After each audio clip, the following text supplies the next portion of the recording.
The title, A Book is a World, came to mind once we began planning. It seemed to fit with our attempts to engage in a sort of world-making activity when one sets out to contain the complexities of artistic experience within a codex. But after sharing the title with Josh and then seeing it in print, some second thoughts reminded me that traditional Indigenous worldviews were not typically moved forward in writing, but through storytelling.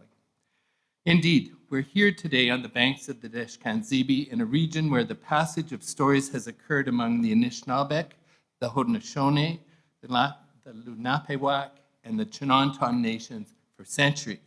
We're here on lands connected to the London Township and Sombre Treaties of 1796 and the Dish with One Spoon Covenant Wampum. So in light of all that, I have now come to wonder if our title should not be, Can a Book Contain a World?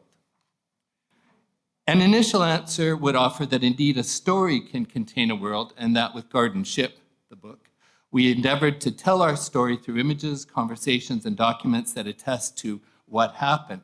But we also wanted to tell a new story in a different form than the exhibition. Today, our panel is going to involve a number of people and parts.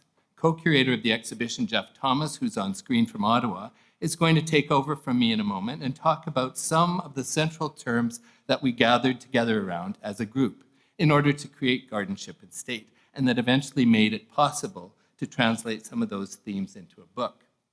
Following after Jeff and me, designer Katie Wilhelm and editor Ruth Skinner will add to the story, talking about their creativity and collaboration that enabled our big book to be the rich and complex archive that it is.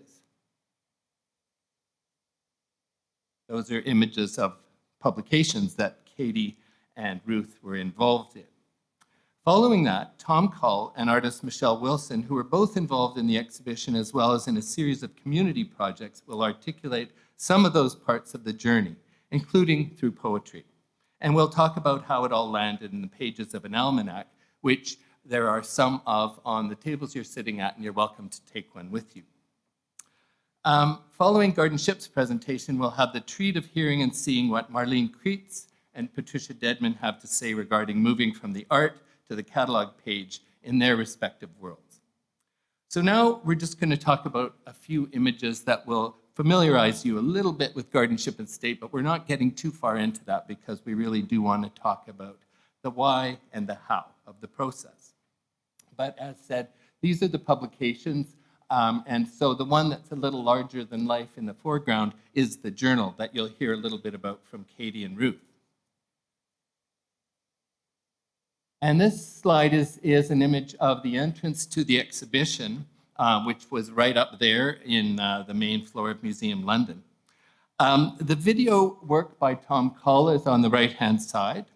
And then in the large center wall are two photo banners by Indigenous artist Laurie Blondeau, and they were entitled Iskway on Lake Winnipeg.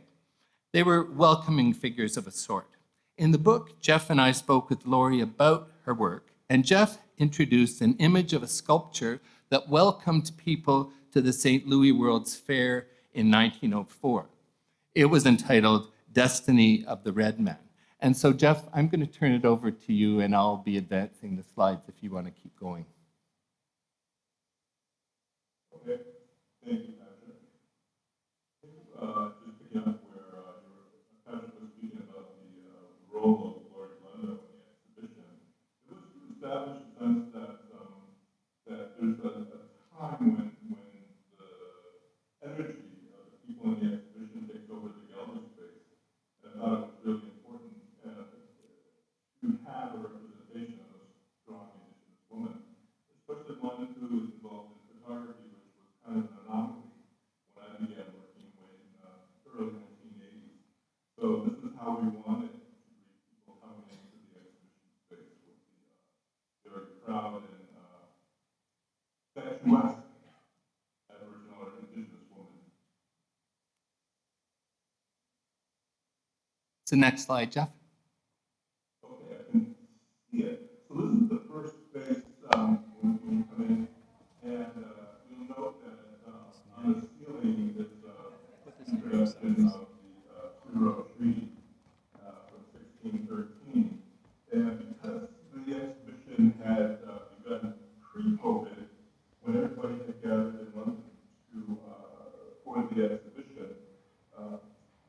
when COVID came, we had to switch to doing all of our curatorial work on Zoom.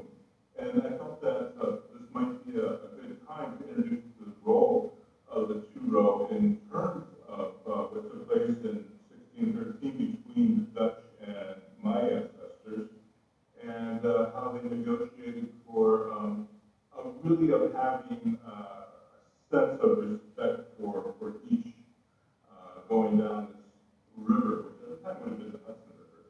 But there was a sense that at the beginning, in 1613, that there was a sense of hope and that things might work out well, but as we know, it didn't.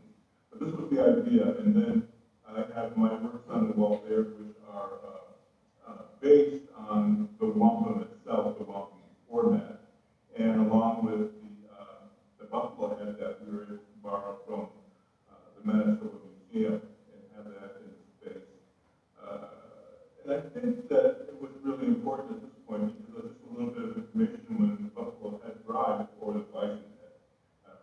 There was some talk about where to place it and that, and I thought that since it had such a pivotal place in the gallery, we were lucky to have Adrian Stimpson, who was at the museum for his installation of work, and he did a brief blessing introducing the bison head into the gallery space. But there was a real sense of people coming together in that space that was quite remarkable. Next slide, Jeff. Yes, this is from the Manitoba Museum. What Patrick and I began to talk about was to extend participation in the exhibition to the writers beyond just or beyond writing text for the catalog, and to have them produce an artwork or something along those lines for the exhibition space here. And I believe that these are the moccasins, or is that right? I'm having Yeah, a hard so time seeing the image again, Patrick. But, yeah, it's on the left-hand side, and yeah, this is the okay, contribution yeah. of Amelia Fay, and it is moccasins and her embroideries. Yeah, and I think that both Patrick and I had a relationship with the Manitoba Museum for quite a long time. So it was a powerful moment to have the curator along with us talking about the role of objects in collections and how do we take those and move forward with them. And that's the slide of the work you did with Ron. Okay.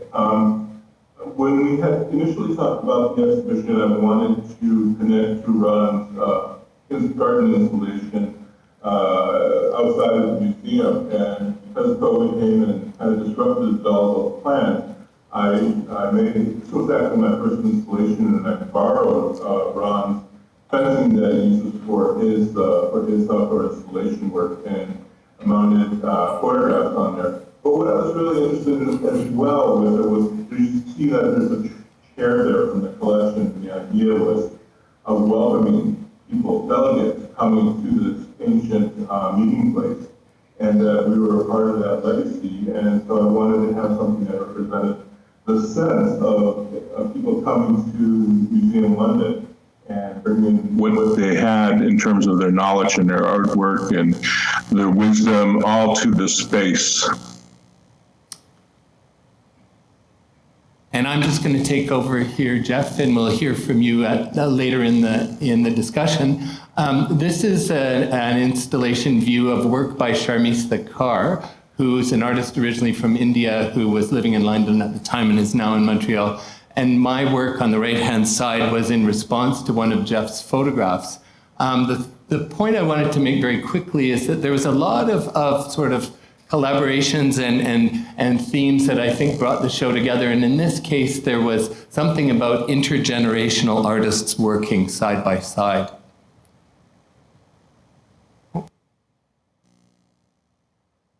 Sorry. And the last thing I'll comment on before I hand it over to Katie and Ruth, there was a lot of projects that we were able to do while the exhibition was taking place in London and certainly afterwards. And so on the upper right is an installation of a bus shelter sign advertising the exhibition. In the lower center is a booth that we were able to do thanks to Katie Wilhelm, who was the curator of the Indigen Art Mart, which happened to be taking place around the same time as our exhibition.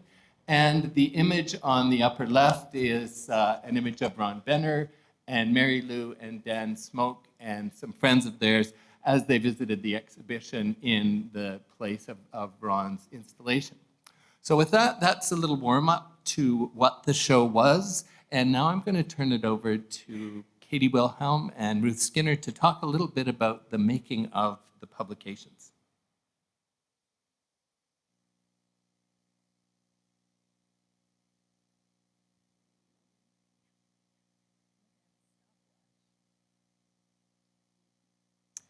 Hi, it's great to see everyone today. Thinking about the question that was posed as the theme of this discussion, this idea of a book as a world, made me think about, my research is in artist books, book works, and so it made me think about research by a very famous artist in relation to book works, Ulysses Carrion, who is a Mexican artist very well known for championing the function of the artist book or book work. And there's this great text, quite famous text that he would then later go back and revisit called The New Art of Making Books. And in it, he mentions that the book, not just the artist book, but the book itself, is not a bearer of words or a bag of words or carrier of words. The book is a space. And then he says the book is a space-time sequence. And that, to me, was a really resonant idea in thinking not only in terms of artist books, but books in particular. And so thinking about the function of the catalog, an exhibition catalog, many of us here are very familiar with exhibition catalogs. I feel like many of us here have made exhibition catalogs or been involved in them at some point in time. And we're pretty familiar with the function of a catalog. And so we wanted initially, from the very beginning, to address that in a very specific way, in a very intentional way. And in my role as the editor, I'm an arts organizer, so I wanted to approach editing a publication more from the vantage of an arts organizer, which is a very collaborative process, and it's very much a community-oriented process and a process of conversation, and it's sometimes very messy, and that's a very good thing. But it is very collaboratory and participatory. And so we were also thinking in terms of the book's function, that archival function, disrupting that a little bit, so that you wouldn't have had to have necessarily seen the exhibition to then pick up the catalog and feel like you were receiving this photograph or archive. The book itself would become a meaningful engagement and an opportunity to do more work based on some of the themes and ideas from the GardenShip State project. And also to hopefully propel those things into the future, to kind of keep them active and keep them in the world and creating and functioning in new ways. So it was a total pleasure to work with Katie Wilhelm on this, because I feel like Katie has this intuitive understanding of participation and activism and also questioning. And so one of the first things that we did was we sent around a survey questionnaire, which feels really dry, but I promise it was very engaging, to everyone who's involved, to ask them, like, what do you think this book should do? What do you think its purpose should be? Beyond just like, here's the show, here's the essay about the show, here are the photos of the show, here's the biographies of everyone in the show. Like, what else can it do? And that became a kind of leading challenge, but also a really productive challenge. So being in conversation with everyone at every stage, not just the like, you're assigned this, please complete it, hand it in to us by this date. There was a lot of massaging and there was a lot of discussion. So with that, I might like pass it over to your work as the designer, but Katie, you're so much more than a designer, I feel like, in relation to this publication. Yeah. I feel grateful to be here in front of you all today first, and felt really grateful to be invited to do what designers do best, and that's try to synthesize complex themes into what will hopefully invoke emotion. So with the GardenShip book, it really all started with the journal that we saw a couple slides back, and the journal was meant to be a take-along piece that people would bring with them through the exhibition and in a playful and fun way, have spaces and spots for people to kind of, play with some questions that centered around. And that gave me the opportunity to start this project off with play. And I would often say after our conversations with contributors, okay, so I get to make a mess and clean it up again. Trying to take all of the complex perspectives and put it into the book. But I think that what the result is when you pick it up and you're looking through it, you do get the sense of this group and what they're all about and the feel of the entire exhibition. And I think that you get that feel because of these little elements that all fit together to form a narrative that you may not even be totally aware of. And one of those, the big pieces, is the bead, as well as the representation of the two-row wampum. So you'll see through the book, as Jeff introduced us to that covenant agreement, we take the color of the quahog shell, which is the shell that was used in the actual two-row wampum treaty, and that's the purple that we use throughout the book.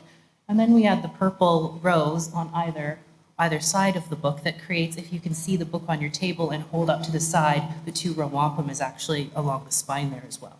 Just these little touches that help you really get in touch with the feel of the exhibition, which was all really about conversation, you know, and that leads us to the bead. So again, with the journal, coming up with how is this all going to look and how should it feel? Worked with a group of artists who refer to themselves as the cross-pollinators, and we're going to hear from some of them come up, and they contributed some artwork into the book that you see on the transparency pieces there. But through our conversations, I kept coming back to this idea and drawing this little bead of a bee. It's a bead, it's a bee, it's a bee bead, and the two-row wampum is made of beads. And I feel like this little disruptive, fun little bee element that you see buzzing throughout the pages really brings that sense of fun that we had through the conversations coming up with the book.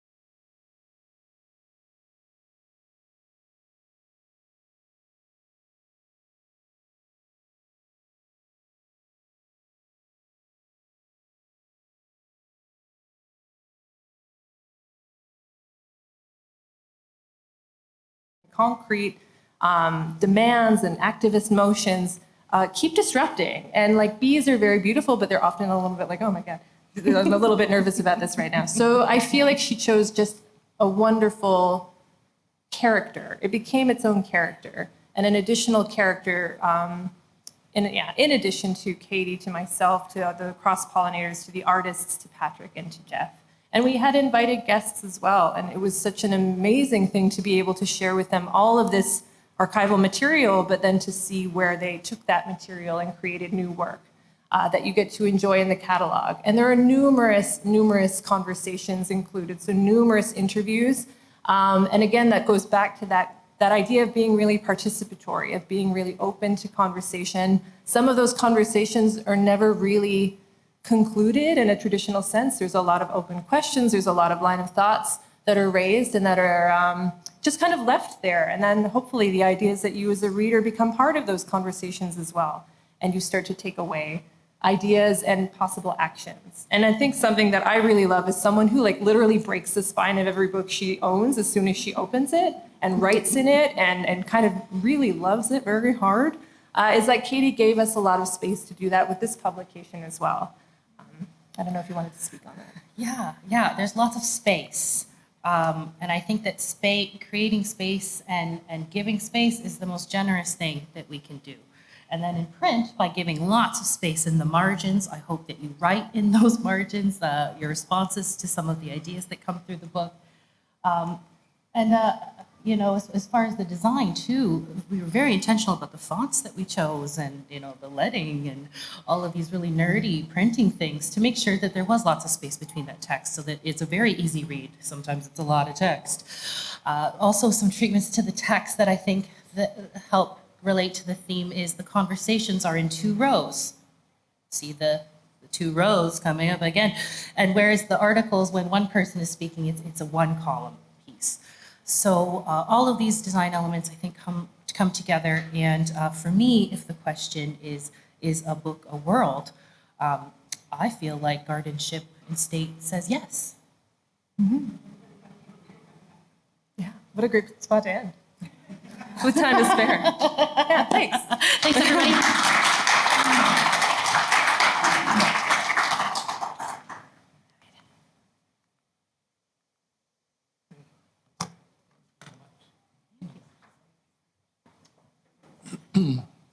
So now we're going to hear from Tom Cull and Michelle Wilson.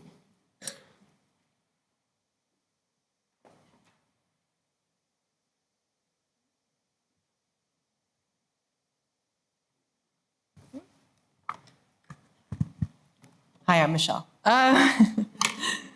So during my PhD, I joined GardenShip State as a research assistant, but I was fortunate enough to get the opportunity to contribute to the project as well as an artist, and it remains a great honor for me.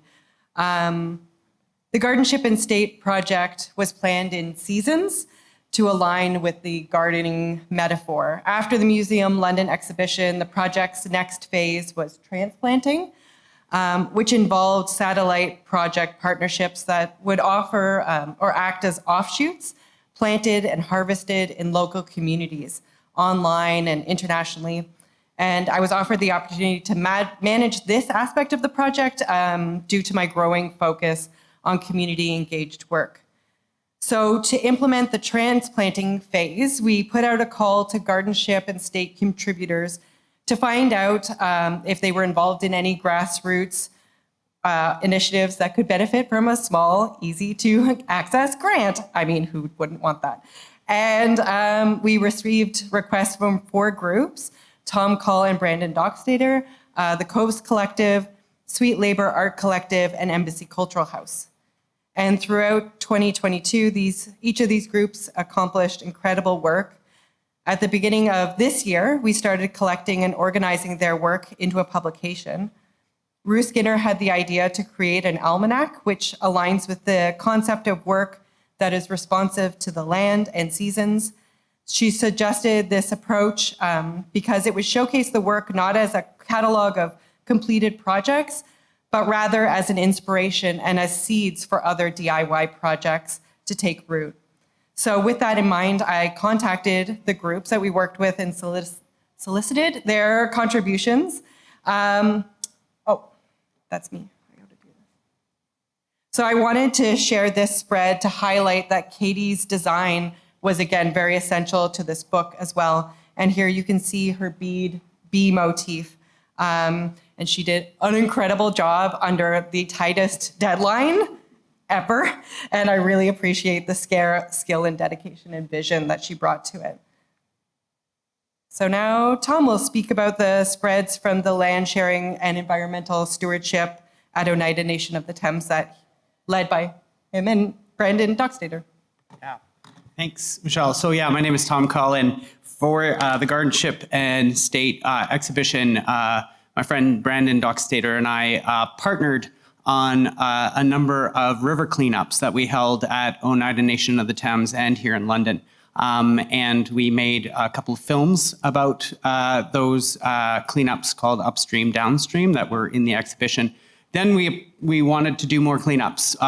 Brandon had identified a 58-hectare piece of land right beside Oneida Nation of the Thames, currently owned by Western University, that had just been kind of sitting there. A lot of garbage, a lot of people have been using it as kind of a garbage site. So we thought we'll go in there, we'll clean it up, we'll make a film about it, and then we'll take it to Western and begin a conversation about what a kind of shared stewardship program could look like, an environmental campus at Oneida led by Brandon and the environmental coordinating that he does there. So that was the project that we did and made that film. And I think that film is on the GardenShip website. Is it? Yeah. it's out there. So yeah.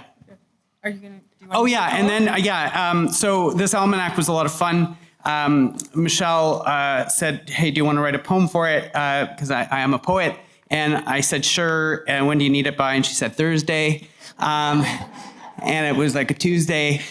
So in the session that was just before, there was a conversation about how do you know when a poem is done and ready. This poem is not done, but it is. It's here, and it's on page 8 and of the almanac. And in the spirit of invitation and collaboration that Jeff talked about, which was a kind of ethos of the whole GardenShip community and show, I left a blank stanza in this poem. And when I get to that, I'll just let you can scribble something in here, you can shout it out into the silence, and I'll just give a pause there. This is the kind of poetic equivalent of Jeff's chair in his piece. The poem's called If Rivers.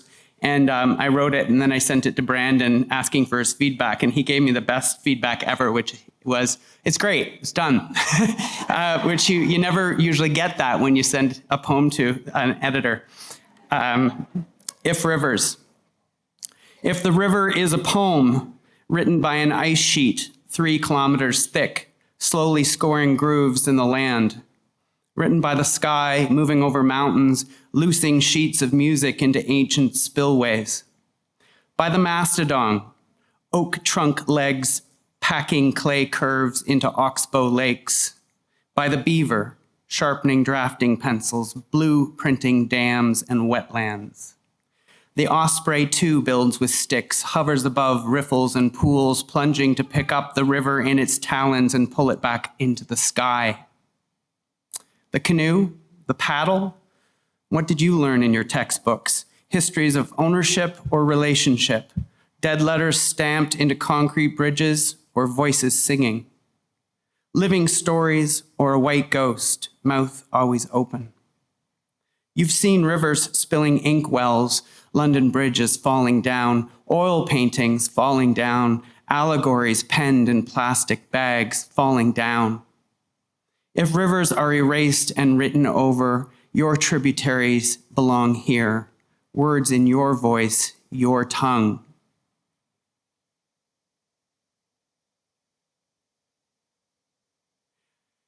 If the river is a poem that writes itself in a language of patience untranslatable, a language of rivulets across the land, across the page, like a snake looping beyond margins into a night sky starred with animals, a cosmos of moons and suns jostling down a Milky Way, arriving finally at the confluence of all wonder. If rivers, then. Thank you. Thank you.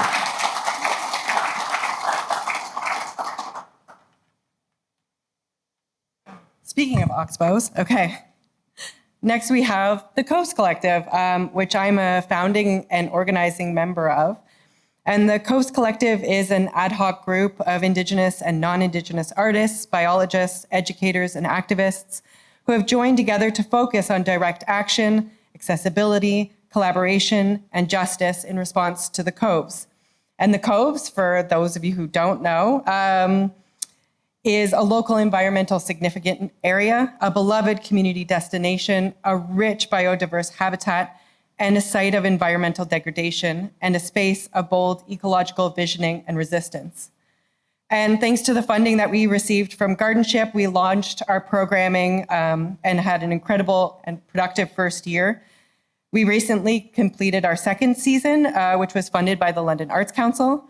And for our contribution, I gave Katie a very janky map that I made in Procreate, and she made this beautiful map. And I was able to use it as a mnemonic device to write short vignettes under the guise of a map legend. And that also allowed me to point readers to the corresponding pages of the work by collective members. So a little bit about those. I'll go quickly. So for instance, Riley Knowles did a black walnut die making how-to. It's abbreviated version of something he taught at a workshop on the land. And Riley's die making brings attention to how these plants are entangled with the land's heavy metal contamination. He continues to work on this.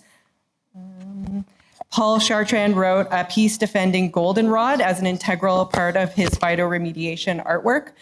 It's a much maligned plant, so this was important. This is also an ongoing work.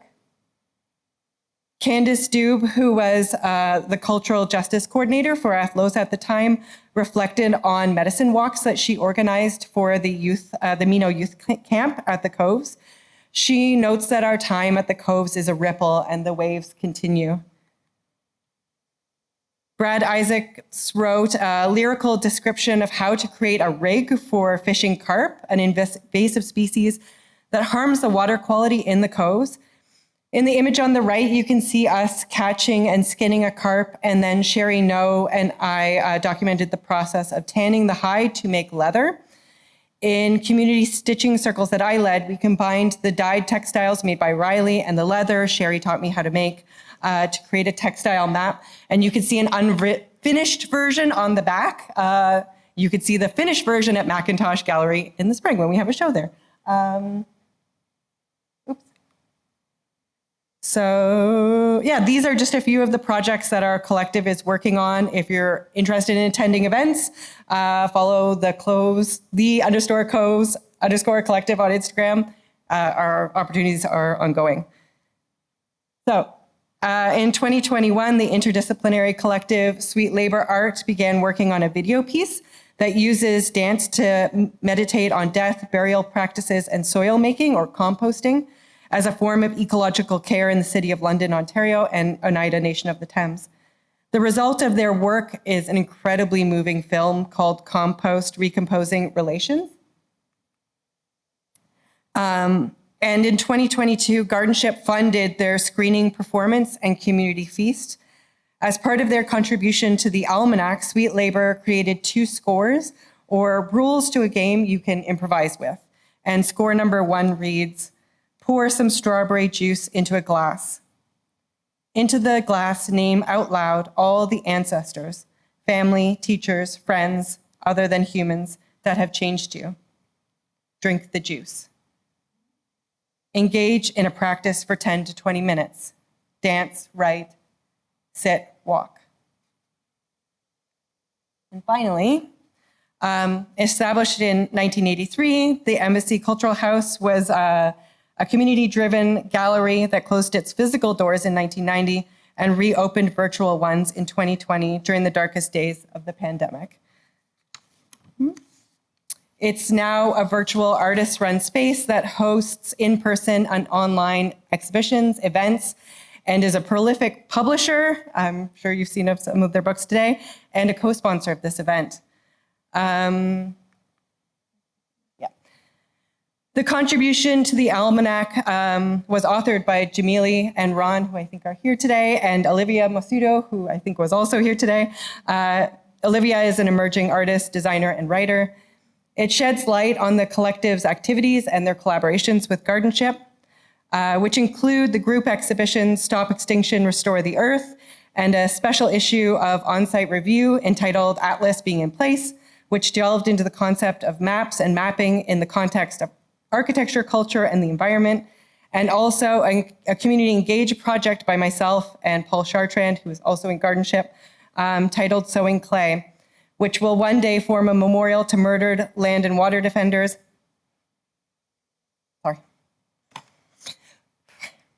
With unfired clay links etched with activists' names and mixed with native seeds. A gesture that's very much on my mind right now. Sorry. As we witness the genocide. Can you read the last line? Sorry.